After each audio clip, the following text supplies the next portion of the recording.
तो जी हाँ, आईबीपीएस की तरफ से काफी ज्यादा बम्पर वैकेंसीज इस बार अनाउंस की गई हैं। लास्ट ईयर यही वैकेंसीज आपकी लगभग 8,000 के करीब रही थी, जबकि इस बार यही वैकेंसीज आपकी लगभग 10,000 के करीब रहने वाली हैं, जिनमें आपका PO, clerk, officer scale 1, scale 2 या स्केल 3 को मिला के 10,000 के प्लस वैकेंसीज रहने वाली हैं।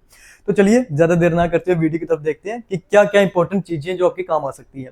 जो जो आपको इंपॉर्टेंट लगेगा वो सब कुछ हाईलाइट किया गया, आप उसका चाहे तो स्क्रीनशॉट ले सकते हैं। चलिए देखिए, तो रजिस्ट्रेशन आपकी स्टार्ट हो जाएगी 7 जून से, जो रहने वाली आपकी कब तक, 27 जून तक। इसके अलावा अगर बात की जाए आपका एग्जाम कब होगा, तो हाँ वो आपका अगस्त में हो जाता है, जो आपका प्री होता है। उसके अलावा अगर बात की जाए तो हाँ, आपके जो मल्टीपर्पज रहेगा, जो ऑफिसर स्केल 1 रहेंगे, उनमें आपके 2 ही एग्जाम होंगे, आपका प्री और मेंस। उसके अलावा आपका जो पीओ होगा उसमें आपका प्री भी रहेगा, मेंस भी रहेगा, और उसके अलावा जो शॉर्ट लिस्टेड कैंडिडेट्स होंगे उनका इंटरव्यू भी होगा। बात की जाए अगर बैंक्स की, तो कौन कौन से बैंक्स आते हैं तो आप चेक कर सकते हो। सभी के लिए अपने अपने स्टेट के अकॉर्डिंग जिन जिनका जो जो बैंक आपको दिखेगा आरआरबी के अंदर। जैसे अगर हम बात करें जम्मू की या जम्मू कश्मीर की, तो उसमें हमें जेके ग्रामीण बैंक देखने को मिलता है। और लैंग्वेज आपको कौन कौन सी आनी चाहिए, तो हाँ आपके पास डोगरी, कश्मीरी, पहाड़ी, गुजरी, पंजाबी, लद्दाखी, इन सब लैंग्वेजेस के लिए नॉलेज होनी चाहिए।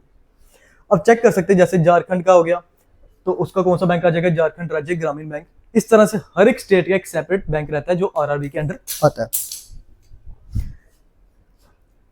उसके अलावा अगर हम बात करें अब एलिजिबिलिटी क्राइटेरिया की, तो हाँ वो आप देख सकते हो। तो पहली बात तो यही कि आपको सिटीजन होना चाहिए किसका, इंडिया का। वही बात उसने बोली है, सब्जेक्ट ऑफ नेपाल, अगर आप वहां से रेफ्यूजी वगैरह, तो आपके पास कोई एक सर्टिफिकेट वगैरह होना चाहिए, ये चीजें। उसके अलावा ग्रुप बी की बात की जाए, जो आपके ऑफिस असिस्टेंट है मल्टीपर्पज के लिए, तो उनकी एज रहनी चाहिए 18 ईयर्स से लेके 28 ईयर्स के बिटवीन। मतलब वो इंसान आपका 1996 से पहले बॉर्न नहीं होना चाहिए और 2006 के बाद नहीं बॉर्न होना चाहिए। सिमिलर वे में ऑफिसर स्केल 1 की अगर बात की जाए, तो उसमें आपकी एज लिमिट है 18 ईयर्स से लेके 30 ईयर्स के बीच में। मतलब 1994 से पहले नहीं और 2006 के बाद में नहीं। सिमिलर वे में ऑफिसर स्केल 2 की, तो 21 साल से लेके 32 साल के बीच में उसकी एज रहनी चाहिए। और ऑफिसर स्केल 3 के लिए 21 साल से लेके 40 साल के बीच में उसकी एज रहनी चाहिए। अब अगर बात करें तो हाँ, जैसे आपका शेड्यूल कास्ट है या शेड्यूल ट्राइब्स हैं, तो उनके लिए एज लिमिट कितनी जो रिलैक्सेशन मिलेगी, तो 5 साल की मिल जाएगी। आपके ओबीसी के लिए 3 साल का एज रिलैक्सेशन मिलेगा। वहीं आपके अगर जो पीडब्ल्यूडी है उनके लिए 10 साल की रिलैक्सेशन आपको देखने को मिल जाएगी। फर्दर अगर बात की तो हाँ, जो आपके एक्स सर्विस मैन है, तो उनके लिए भी एज लिमिट का उन्होंने दिया होता है कि 5 साल के लिए अलग अलग पोस्ट के हिसाब से। इसके अलावा अगर बात की जाए तो ये सब आपका उन्हीं के लिए दिया गया है एज लिमिट के लिए, जो आपका पीडब्ल्यूडी के अकॉर्डिंग है या ईडब्ल्यूएस के अकॉर्डिंग होंगे। ठीक, ये एक्स सर्विस मैन के लिए आगे कि उसकी एज लिमिट कितनी रहनी चाहिए, वही चीज उन्होंने डिटेल्स में दे दी हुई है यहाँ पर। ठीक है, यह आ गया आपका ईडब्ल्यूएस के लिए कि उस पर्सन की एनुअल इनकम 8 लाख से कम होनी चाहिए। सीधी सी बात है, जो ईडब्ल्यूएस के लिए जाएगा तो उसकी इनकम तो 8 लाख से कम ही होगी। तो ये चीज आपके कुछ इंपॉर्टेंट सर्टिफिकेट्स हैं जो आपके पास रहने चाहिए at the time of filling of form. ठीक है, उसके बाद अब बात की जाए कि एज लिमिट तो आपने डिस्कस कर ली, लेकिन कौन कौन इसके लिए एलिजिबल है। ठीक है, तो ऑफिस असिस्टेंट जो मल्टीपर्पज आपके रहने वाले हैं, उनके लिए कम से कम भी आपके पास एक बैचलर डिग्री रहनी चाहिए। उसके अलावा आपके पास उस लैंग्वेज में प्रोफेंसी होनी चाहिए जो लैंग्वेज में आप वहां पर फॉर्म भर रहे हो। लाइक अगर आप जम्मू कश्मीर से, तो जो मैंने अभी डिस्कस किया, आपके पास डोगरी की नॉलेज होनी चाहिए, कश्मीरी की होनी चाहिए, इन सब लैंग्वेज की आपके पास नॉलेज रहनी चाहिए। इसके अलावा वर्किंग नॉलेज होनी चाहिए किसकी, कंप्यूटर की, क्योंकि आपके एग्जाम में आपको कंप्यूटर सब्जेक्ट देखने को मिलेगा ही मिलेगा, और ऑफिस में जब काम करना है तो वो कंप्यूटर पर करवाएंगे। स्केल 1 की बात की तो सेम बात, आपके पास एक बैचलर डिग्री रहनी चाहिए। इसके अलावा वर्किंग नॉलेज कंप्यूटर, तो ये चीज आपको हर एक पोस्ट के लिए देखने को मिलेगा ही मिलेगा। ठीक, इसके अलावा अगर बात की जाए कि आपकी जो फीस रहने वाली है, तो चाहे आप ऑफिसर स्केल 1 के लिए जाओ, 2 के लिए जाओ या 3 के लिए जाओ, आपकी जो फीस रहने वाली 175 रुपीज रहेगी। लेकिन किसकी, सिर्फ SC ST और PWD वालों के लिए। बाकी जनरल या ओबीसी है उनकी फीस रहेगी 850। सिमिलर वे में चाहे आप ऑफिस असिस्टेंट के लिए जाओगे, तब भी सेम क्राइटेरिया फॉलो करेगा वो, कि आपके ST SC PWD या EWS वाले हैं तो उनके लिए 175 ही रहेगा, लेकिन बाकियों के लिए 850 उनकी फीस रहेगी। अच्छा, पेपर का पैटर्न क्या रहता है, तो जैसे मैंने बात किया कि आपके मल्टीपर्पज में आपके प्री भी रहेगा और मेंस भी रहेगा। तो जो प्री एग्जाम रहेगा उसमें आपको 2 ही सब्जेक्ट देखने को मिलेंगे, कौन कौन से, मैथ्स हो गया आपका और रीजनिंग। इंग्लिश नहीं रहेगा, जिनको इंग्लिश से डर रहता है तो इंग्लिश आपको देखने को नहीं मिलेगी प्री में। चाहे आप मल्टीपर्पज की बात कर लो या फिर चाहे आप आगे चल के ऑफिसर स्किल्स की बात कर लो, तो आप देख सकते हो रीजनिंग आपके 40 क्वेश्चन रहने वाले हैं, 40 मार्क्स के। सिमिलर वे में आपकी मैथ्स रहेगा, न्यूमेरिकल एबिलिटी आपको जिसको क्वांट बोलते हो, तो उसके भी 40 क्वेश्चन रहेंगे 40 नंबर के, जो आपके 80 टोटल हो जाएंगे। और टाइम अलॉट आपको किया जाएगा, कंपोजिट टाइम होगा 45 मिनट का, मतलब एक साथ टाइम है आपके पास 45 मिनट। आपको ये दोनों सब्जेक्ट 45 मिनट में ही खत्म करने हैं। बात की जाए ऑफिसर स्केल 1 की, तो हाँ उसमें भी सेम पैटर्न रहने वाला, आपके दो ही सब्जेक्ट रहेंगे, रीजनिंग और क्वांट्स, जिसमें 40-40 ही क्वेश्चन पूछे जाएंगे और 40 नंबर का ही रहेगा। और जो आपका टाइम होगा वो भी सिमिलर ही रहेगा, कितना, 45 मिनट्स का।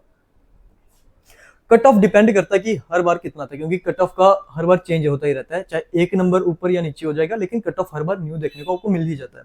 बात की जाए अगर पिछले के टाइम जो लास्ट ईयर हुआ था, तो उसमें काफी ज्यादा टफ कंपटीशन रहा था। ये रहा आपका मल्टीपर्पज, जो आपके मेंस का एग्जाम होगा मल्टीपर्पज के लिए। तो हाँ आपको ये सब्जेक्ट देखने को मिलेंगे, जिसमें आपका रीजनिंग रहेगा, कंप्यूटर रहेगा, आपकी इंग्लिश रहेगी, हिंदी। अच्छा ये ऑप्शनल है, इंग्लिश और हिंदी के लिए ऑप्शनल है। जो पर्सन इंग्लिश में देना चाहता है वो इंग्लिश में देगा, जो हिंदी की लैंग्वेज सेलेक्ट करेगा वो हिंदी में ही देगा। इसके अलावा आपके पास जनरल अवेयरनेस की नॉलेज होनी चाहिए, और आपका फिर से मैथ्स। रीजनिंग के क्वेश्चन रहेंगे 40, सिमिलर वे में कंप्यूटर के 40, तो हर एक सब्जेक्ट के टोटल क्वेश्चन कितने रहेंगे, 40, और वो सब रीजनिंग रहेगा 50 मार्क्स का, आपका कंप्यूटर रहेगा 20 मार्क्स का। यहाँ पर आपके नंबर्स में वेरिएशन आ जाती है। आपके जनरल अवेयरनेस की बात कीजिए तो हाँ वो 40 रहेगा, आपका इंग्लिश 40 मार्क्स का रहेगा। इसके अलावा आपकी न्यूमेरिकल एबिलिटी वो 50 की रहेगी। तो काफी ज्यादा वेटेज आपका रखता है रीजनिंग और मैथ्स आपके इसमें मेंस एग्जाम में, क्योंकि ये दोनों ही ऐसे सब्जेक्ट हैं जो 50-50 मार्क्स के आएंगे। और टोटल बात की जाए तो 200 क्वेश्चन दिखने को मिलेंगे, जो 200 मार्क्स के ही रहेंगे। तो टोटल टाइम आपको मिल जाएगा कितना, 2 घंटे का। 2 घंटे में आपको ये सभी सब्जेक्ट्स 5 के 5 अपने कंप्लीट करने। ठीक, ऑफिसर स्केल में भी आपका सिमिलर वे में रहता है, यही सब्जेक्ट्स रहेंगे, रीजनिंग, कंप्यूटर, आपका मैथ्स, जनरल अवेयरनेस, इंग्लिश या हिंदी, और सेम ही वेटेज भी रहती है। तो 200 क्वेश्चन फिर से 200 मार्क्स की, और टाइम भी लॉट कितना किया जाएगा आपको, 2 घंटे का। ठीक है, उसके अलावा ये आपके आगे कि आपके जो टेस्ट रहेंगे वो किन किन लैंग्वेजेस में आपके रहने चाहिए। तो जैसे अगर आप बात करो अपने जम्मू कश्मीर की, तो जम्मू कश्मीर के लिए इंग्लिश, हिंदी और उर्दू तो होगा ही होगा।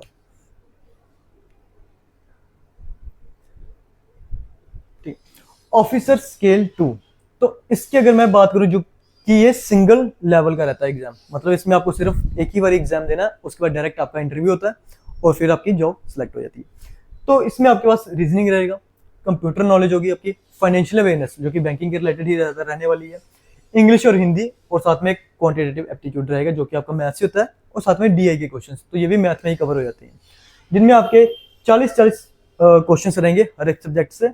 और लेकिन रीजनिंग में आके फिर से 50 नंबर, आपके कंप्यूटर में 20, फाइनेंशियल अवेयरनेस, आपका इंग्लिश, क्वांट्स में बस 50 होंगे, बाकी में कितने रहेंगे, 40। तो इसमें भी अगेन आपकी रीजनिंग और मैथ जो है काफी ज्यादा वेटेज लेके चल रहा है, 50-50 मार्क्स का।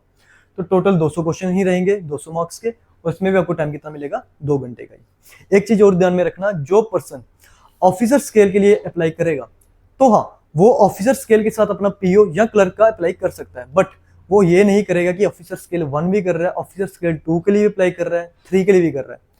ऑफिसर स्केल्स में से सिर्फ वो एक ही को सिलेक्ट कर सकता है, चाहे 1 करे, 2 करे या 3 करे। उसके साथ फर्दर वो या तो क्लर्क रख सकता है या अपना पीओ। इस चीज का ध्यान रखना। तो चेक कर सकते हो आपके स्पेशलिस्ट जो कैडर है। ठीक,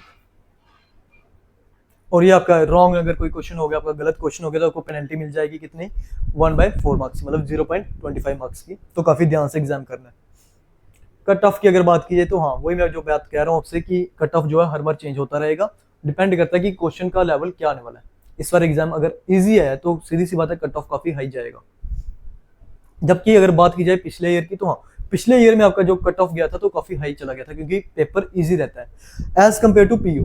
जो क्लर्क के आपके एग्जाम रहेंगे वो पीओ के अकॉर्डिंग काफी ज्यादा इजी होता है। जबकि आप बात करो अगर पीओ की, तो उसमें एग्जाम थोड़ा टफ लेवल का रहता है।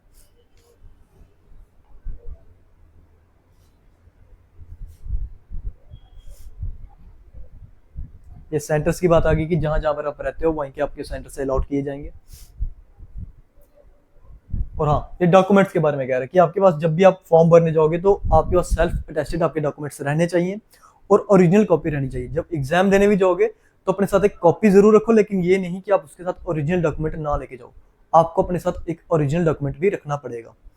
इन केस अगर आपसे कॉपी गायब होगी तो आपके पास ओरिजिनल डॉक्यूमेंट रहे तो आप उनको बता सकते हो।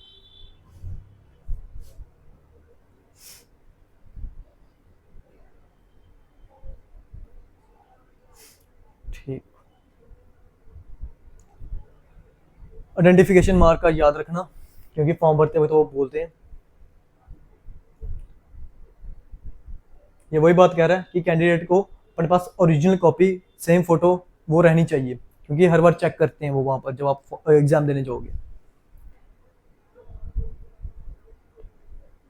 तो ये बात वही है कि हाउ टू अप्लाई, तो आपके पास साइबर कैफे के पास जाना है, उनको बताना कि आपने किस फॉर्म के लिए अप्लाई करना है, आप ऑफिसर स्केल के लिए करना चाहते हो, पीओ के लिए करना चाहते हो, या आप अपने क्लर्क के लिए करना चाहते हो।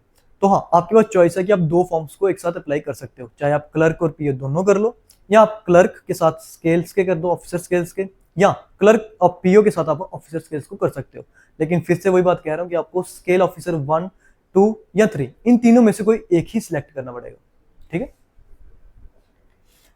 तो ये रही आपकी वही फिर से फीस की बात कर रहे हैं कि अगर आप ऑफिसर स्केल 1, 2 या 3 के लिए करोगे तो आपके 175 रुपीज रहेंगे, लेकिन SC, ST और PWD कैंडिडेट्स के लिए, जबकि बाकियों के लिए 850 ही रहेंगी। और ऑफिसर असिस्टेंट की अगर बात की जाए जो मल्टीपर्पज रहने वाले हैं क्लर्क की, तो उसमें भी 175 रहेगा, लेकिन सिर्फ स्पेशल कैटेगरीज के लिए, SC, ST, PWD के लिए, बाकी के लिए 850 ही रहेगा। तो फोटोग्राफ, सिग्नेचर, लेफ्ट थंब का इंप्रेशन चाहिए, हैंड रिटन एक डिक्लेरेशन का सर्टिफिकेट चाहिए आपके पास, आपके स्कूल की मार्कशीट्स वगैरह रहनी चाहिए, या लास्ट जो ग्रेजुएशन की है उसकी। ठीक, तो यही कुछ है जो आपके लिए काफी ज्यादा इंपॉर्टेंस रखता है। बाकी सब आपको चीजें वही हैं जो आपके जब एडमिट कार्ड आएगा तो उसके ऊपर भी आपको ये लिख देंगे वो कि आपके पास पेन होना चाहिए या नहीं होना चाहिए, आपके अपने साथ बोतल रखनी है या नहीं रखनी है, हैंड सैनिटाइजर रखो या ना रखो। तो ये सब चीजें आपको आपके एडमिट कार्ड पर दिखने को मिल ही जाएंगी। तो तैयारी शुरू कर लो, क्योंकि अगस्त में आपका प्री शुरू हो जाएगा, और इसका रिजल्ट जब आप प्री क्वालिफाई कर लो, मेंस एग्जाम हो जाएगा, तो रिजल्ट याद रखना 1 जनवरी को अनाउंस होता है। तो 1 जनवरी को डिपेंड आपके ऊपर करता है, आपकी मेहनत के ऊपर। अगर आपने मेहनत अच्छी की है तो 1 जनवरी को आपका हैप्पी न्यू ईयर ही होगा, लेकिन अगर आपकी मेहनत में थोड़ी सी कमी रह गई तो वो हैप्पी की जगह सैड न्यू ईयर हो जाएगा, क्योंकि न्यू ईयर तो आएगा, बस फर्क ये होगा मेहनत वाले का हैप्पी रहेगा और जिसने मेहनत कम की उसका सैड रहेगा। तो ठीक है, ये कुछ डिटेल्स थी आपकी जो IBPS ने अपनी नोटिफिकेशन रोल आउट की हैं। ये पूरी की पूरी PDF आपको हमारे टेलीग्राम चैनल पर मिल जाएगी। टेलीग्राम का चैनल हमारे ऐप के लिंक में भी प्रोवाइड है और आपका स्टोरी पे भी मेंशन होगा, तो आप चाहो तो ऐप को डाउनलोड कर सकते हो, ऐप का लिंक आपका स्टोरी में मेंशन है। तो आई होप सो कि आपको ये सभी डिटेल्स समझ आ चुकी होंगी, और उम्मीद करता हूँ कि आप सब इसकी तैयारी शुरू कर ही दोगे। Thank you.